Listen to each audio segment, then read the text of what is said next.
wabarakatuh. Halo teman-teman, perkenalkan saya Alicia Bekis. Hari ini saya akan menjelajahi Monumen Sejarah Nasional di Indonesia, atau yang biasa kita sebut yaitu Monas. Nah, Monas ini menyimpan banyak sejarah di Indonesia. Oke, mari kita mulai.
Via Sekolah Dr. Bumi Putra pada tahun 1898 hingga 1926. Gagasan yang didengungkan dari Gedung Stovia, tempat lahir Budi Utomo untuk mempertinggi derajat bangsa, mendapatkan dukungan di berbagai kota. Konsolidasi segera diadakan, yaitu dengan menyelenggarakan kongres pada tanggal 4 hingga 5 Oktober 1908 di Yogyakarta. Dalam perkembangan selanjutnya, Budi Utomo tumbuh menjadi perhimpunan nasional yang umum dan besar, sehingga apa yang telah dilakukan mahasiswa Stovia dalam rapat tanggal 9 Mei 1908 dianggap sebagai lahirnya pergerakan nasional Indonesia.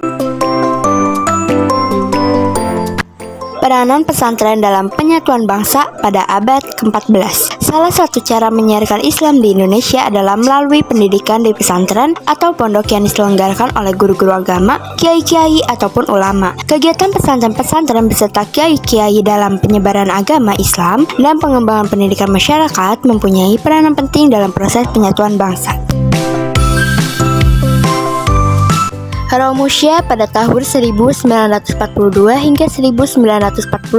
Pada tanggal 8 Maret 1942, Belanda menyerah kepada Jepang di Kalijati, Subang.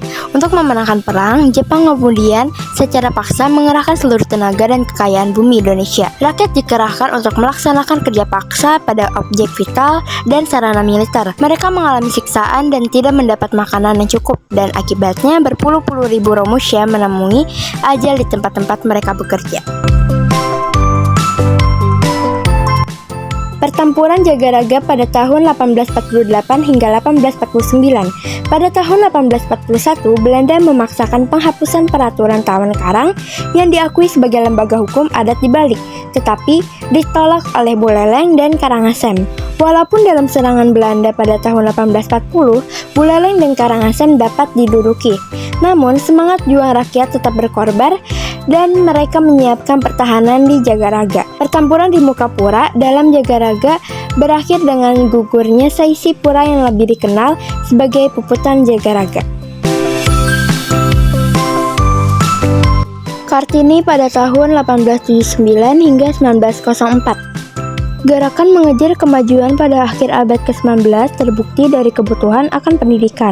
Kartini tampil sebagai pendekar kaumnya ketika pandangan umum masih dihinggapi konservatisme yang kuat bagi anak perempuan. Buah pikiran Kartini untuk membebaskan kaumnya dari keterbelakangan tercermin dalam surat-surat yang dikirim kepada sahabat-sahabat karibnya di negeri Belanda, yang kemudian dihimpun dalam buku Habis Gelap Terbitlah Terang.